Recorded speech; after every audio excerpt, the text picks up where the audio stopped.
There's 3 miles of cave underneath us here when we can drive. But it's so narrow, it's only like 18 inches high. So if you wanted to do a tour on the bottom of this cave, you would be doing it on your stomachs on an 18-inch hole. Now, it looks a little bigger than that, but that's all it is once you get underneath that lip right there. This hole here and the last one, if these holes were on the surface, they would be called sinkholes. But because they're inside of a cave, they're actually called a drainage system. We have sinkholes that are over by our airport, which is about 3.5 miles to the west of us. Anytime it rains, water comes into those sinkholes, follows underground, goes right straight through Fantastic Caverns here. Usually in the rainy season, March, April, and May, we'll have water running through here. It kind of looks like a little creek. But when water comes into those sinkholes, it's really kind of important because deep underneath our bridge here, about a mile under the bridge, there's permanent pools of water down there. That is where the cave animals live. We have a cave fish, we have a cave crawfish, and we have a salamanders that live down there. They all 3 are totally blind. They're in the cave all the time, and you can see how dark it is, so they've lost all their eyesight being in here so long. Now, when water comes in those sinkholes, it's very important because it washes in bugs and leaves, and that's the only way those little animals down there have of getting food from the outside. So it's really kind of important that when it rains, it brings water in here. Now, sometimes water comes in quite a bit. About 9 months ago, we had enough water come in here. Sometimes that water comes in from underneath the bridge here faster than it can go out through this right-hand side that's very narrow. And so many times this hole here will fill with water in the rainy season. You can kind of see there's a water line there where the water was about 9 months ago. And it just looked like a big glass of chocolate milk in here because it was kind of muddy looking. But Memorial Day of 2019, which has just been a little over 2 years ago, we had like monsoon rain during the Memorial Day weekend. And the rain kept coming day after day, which it started filling up this hole, which we knew it would and we expected it to. But that water just kept coming and kept coming until that water did not stop, until that water stopped when it got up to about here. Well, that water was way over top of this railing here. So that closed down the cave because we don't do boat tours here. So we closed the cave, had to wait for about 6 days. It took it for that water for these holes to take that water back out of here. And even when the water was gone, this is a cave, and a cave is dirt, and water and dirt make mud. So there was a bit of a cleanup had to be done in here. Now we hope that doesn't happen again, but that's entirely possible. Every cave is part of a spring system. When that water comes in, those sinkholes follows underground here. There's many times, if it depends on how hard it's raining and how long it rains, the water will come in here again. We just hope it doesn't come in here so much that it goes over the bridge here. We're going to go up here and show you a little film. It's only about 4 minutes long, but it tells you a little bit more about how the cave was made and a little bit more about the cave animals. And then we're going to turn around and go back over this bridge so you can see it again. And then I'm going to give you a minute. We're going to talk more about history on the way going back. And I'm going to give you a chance to ask any questions that you might have up there.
What I want to do today is give you a look at the whole drainage system, and it's going to be a good day for doing it because we have had a lot of rain the past couple days.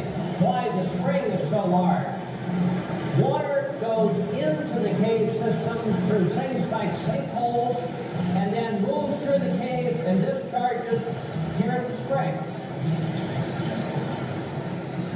The flow of the spring today is about 9,000 gallons a minute, and every bit of that goes through Fantastic Caverns. About 3/4 of the runoff water in the Ozarks moves into cave systems. We're a mile from the spring here at a vertical entrance into the Fantastic system.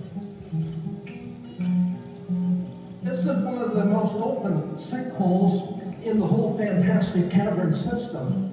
It's so open, in fact, that walnuts that wash in here make it all the way through the cave. I could do without all the drips, I think. That's the way the water gets in. And of course, that's not only does the water get in that way, that's the way food gets in for the cave animals and contaminants get in too. I believe the jeeps get in some way other than that, though. Off-road! Off-road! The cave is here because limestone can be dissolved by water. This piece of limestone weighs about 1 pound. There is this much limestone dissolved in every 1,000 gallons of water discharging from the spring today. You can imagine the enormous volumes of water and long periods of time required to form the cave. Basically, a cave is a drained spring system.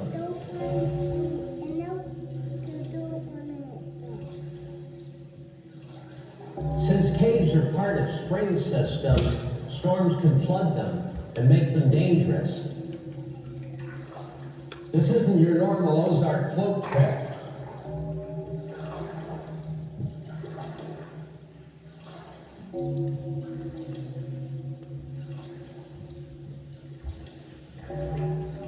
The fish, the crayfish, and most of the other cave animals are tiny, white, and blind. Although they spend their entire lives in the cave, they depend on the surface for their food. When contaminants come in from the surface, they threaten the life here. With cave systems, whatever goes down comes up. Pollution threatens all life. By studying groundwater and by working to protect its quality, we can protect the beauty of the cave and preserve our quality of life. The cave goes back another 140 feet, but it ends in a clay wall and it's very narrow. Right now we are 120 feet underground, about 12 stories. You can see that there's very little stalactites in here because we are so far underground that water can't hardly get through all that rock and dirt to make stalactites. Now, the land up here was owned by a man named John Knox. 1862, he went hunting with his dog Juno. Juno seen some rabbit or squirrel or something, took out after it, went over a hill and then just totally disappeared. All John could do was follow the bark. And when he realized the bark was coming out of this little hole on the side of the hill, he did not want to crawl in that little hole in the dark. So he ran home and got him a candle, came back, crawled in that little hole for about 20 feet before he was able actually to stand up. By standing up in there, he realized that, looking around him, that he was probably in a cave. And so by lighting the candle, the dog had a point of light to come to. His dog came to him, he took his dog out, covered up that hole so Juno could not go back in there again. But he also covered up that hole because it was 1862 and that was not a good time to have a cave on your property. And so he kept it secret. Now, he put a lot of brush in front of it. Now, he waited 5 years. 1867 rolled around and he decided it was time to reveal the cave. Put an ad in the Springfield newspaper asking for someone to come out and explore the cave for him. He didn't want to do it himself. Got a response from the Springfield Athletic Club.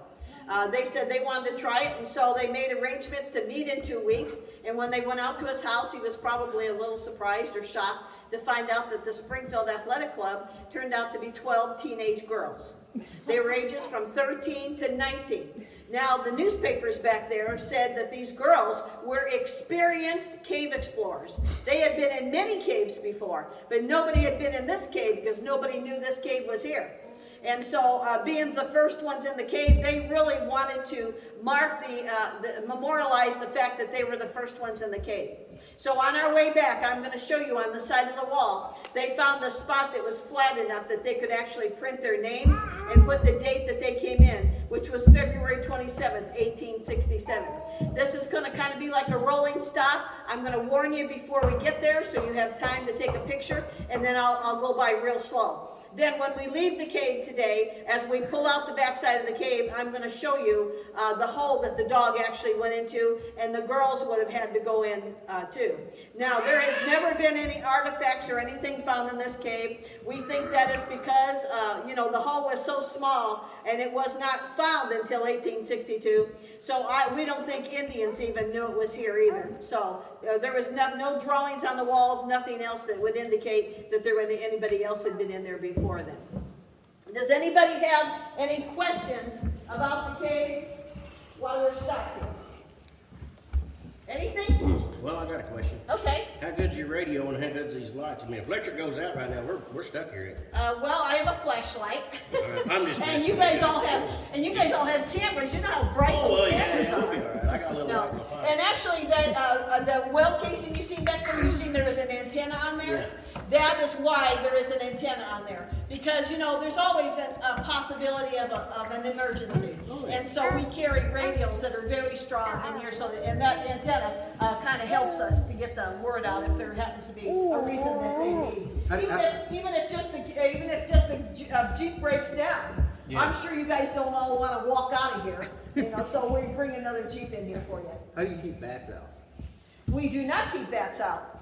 We're going to talk about bats up here, but bats come and go as they please. There's no way to keep a bat out. But we're going to talk about bats here in just a minute. Okay, let's go up there and show you those names.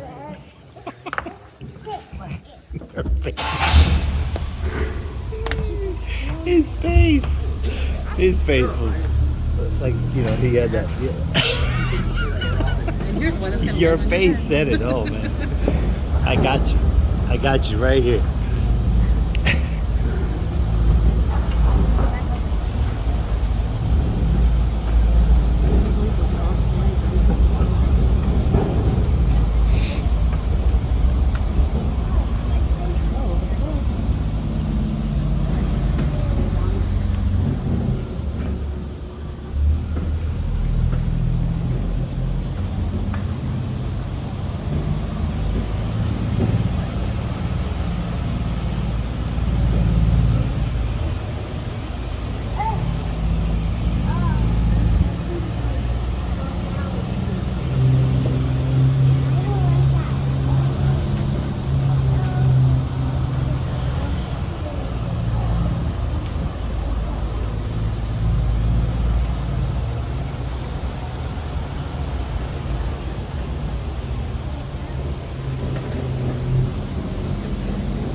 John Knox and his dog kept this cave secret for 5 years for a very good reason.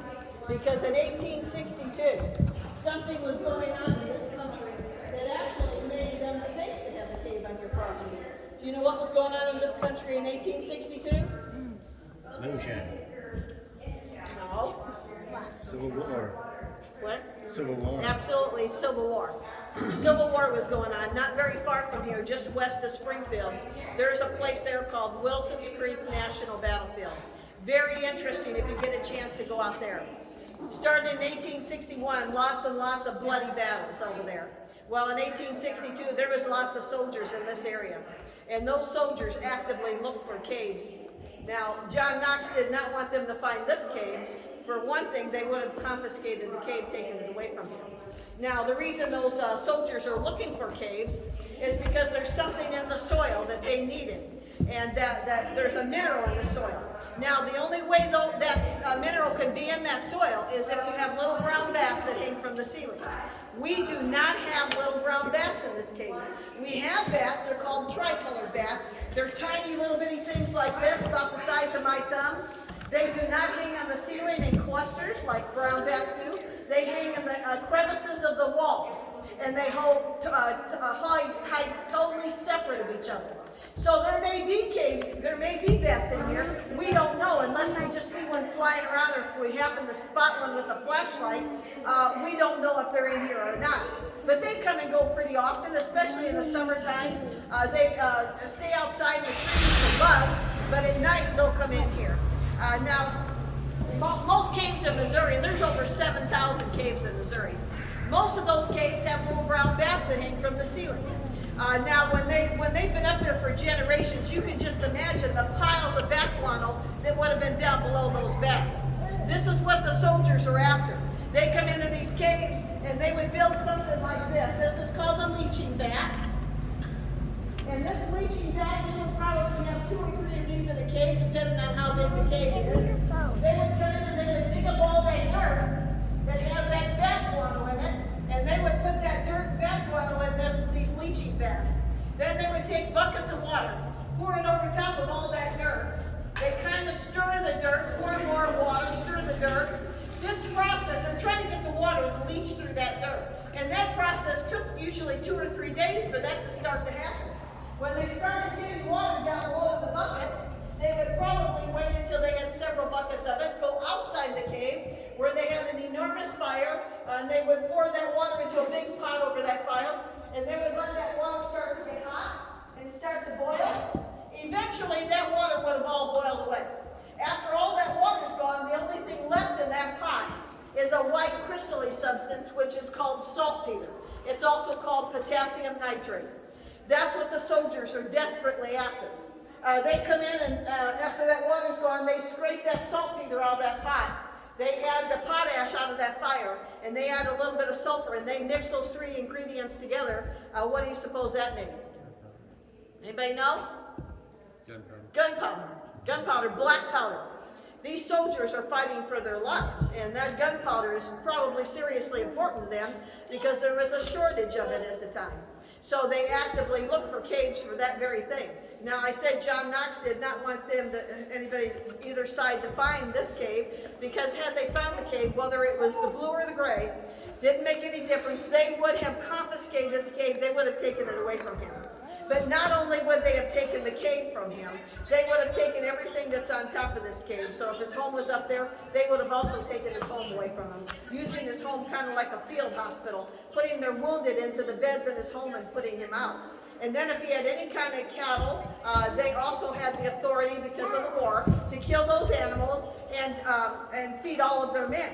So by John Knox keeping the cave secret, he probably saved his cave, he saved his animals, and he saved his home. But even more importantly than that, had they found out the cave was here and he resisted them when they tried to take it from him with his animals and his home, if John Knox had resisted them in any way, there's a very good likelihood they would have just shot him and taken it anyway, because that's how important that saltpeter was to them. They would not have taken no for an answer. When he let those girls come in 1867, he did that because the war ended in 65. So in 67, he felt comfortable in letting people know that the cave was here, because he literally had everything to lose and nothing to gain by anybody knowing that there was a cave here at that time.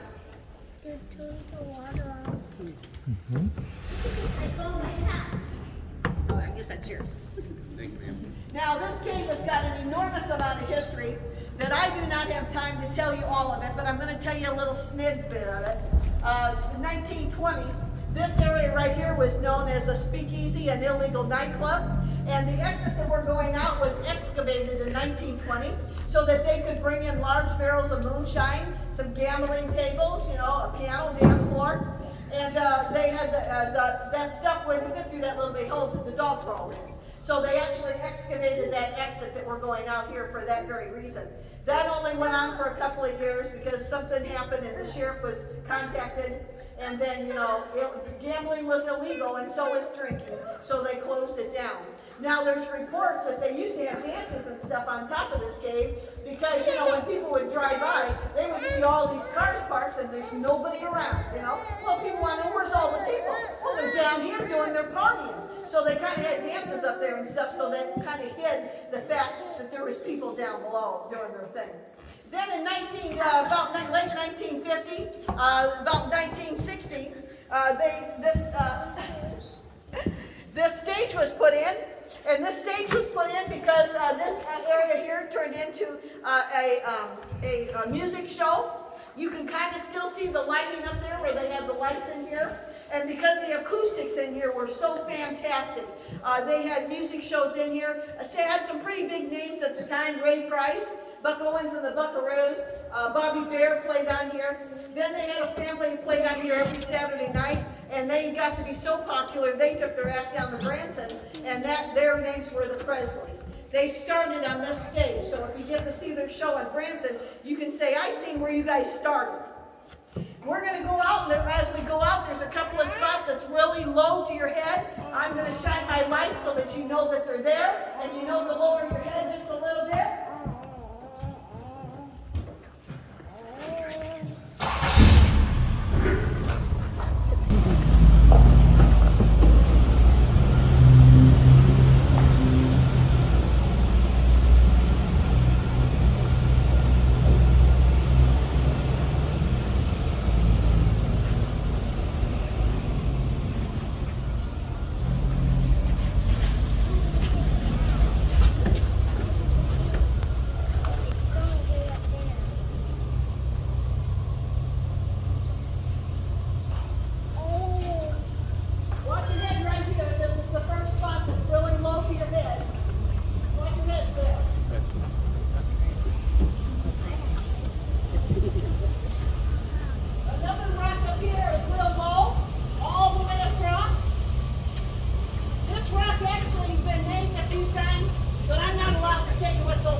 When that water flowed through here for hundreds of years, some of that rock was limestone. That limestone dissolved, leaving the rest of this rock so full of water and heavy that it couldn't hold its own weight and it gave way. First time this collapsed was on your shelf you see right here. Sometime later it fell again. Last time this ceiling fell was up here where you see this boot print. But remember, 1 inch per 100 years, so you can tell by the size of those formations. It's been a seriously long time since this ceiling gave way. It's actually in a dome shape now, and the dome shape is being supported by all the walls, so this is really a very secure area. I know a lot of people would look at that and see that it was probably happened from an earthquake. But actually, we did have an earthquake in this area in 1811. And that earthquake was the largest one recorded. It rang the bells in Boston, made the Mississippi Mississippi River run backwards for 3 days. But we had scientists come in here and they examined this cave, and they said nothing in this cave was affected by that earthquake, because they actually said that the only thing that is affected by an earthquake is what is on the surface and not in the subsurface. So if we had another earthquake today, you guys would be perfectly safe right here. Anyway, that's what they tell me. I don't want that to happen. As we go through this little area here, look up, because there's the largest selection of stalactites are all clustered right there together there. And it makes the ceiling just look beautiful.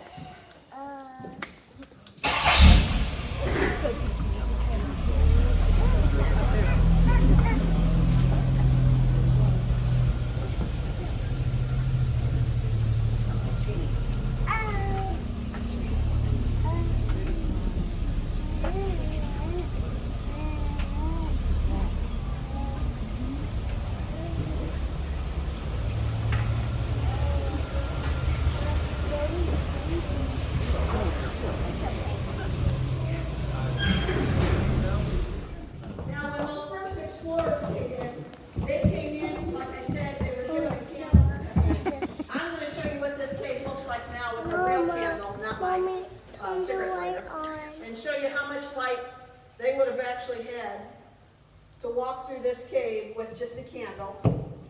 About all you can see is where you're walking. But when the girls came in, we think they actually had something a little bit different. They had something called a lantern. This is what they call a lantern. This is nothing more than a coffee can. It's got a wire for the handle. They took that, they put a hole in the bottom of that can, and they took that candle that gives you a little bit of light. And when they put that candle up through that can, it actually made a lantern, which kind of impressive how much light this thing puts out by putting a candle inside of a can, because all the light can go out one way now.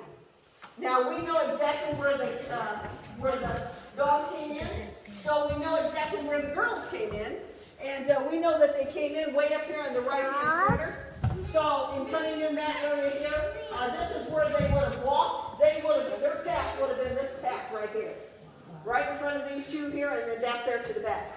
Now this is the way they would have seen these formations, and they probably would have been impressed.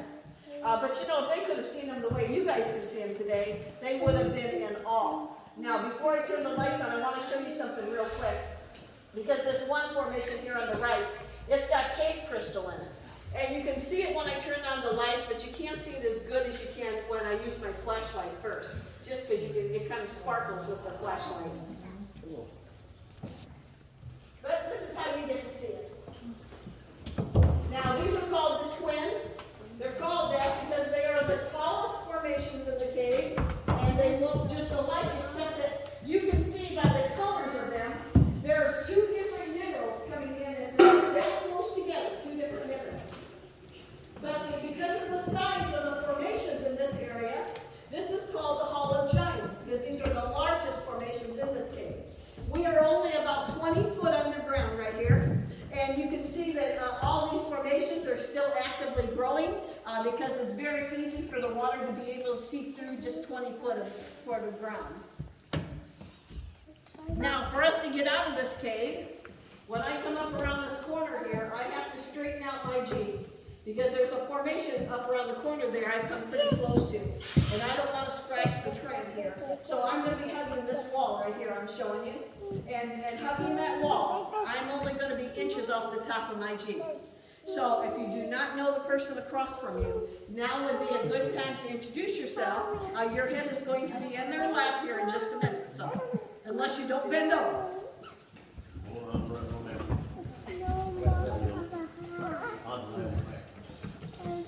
Okay, we ready?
got a big drop on the way out.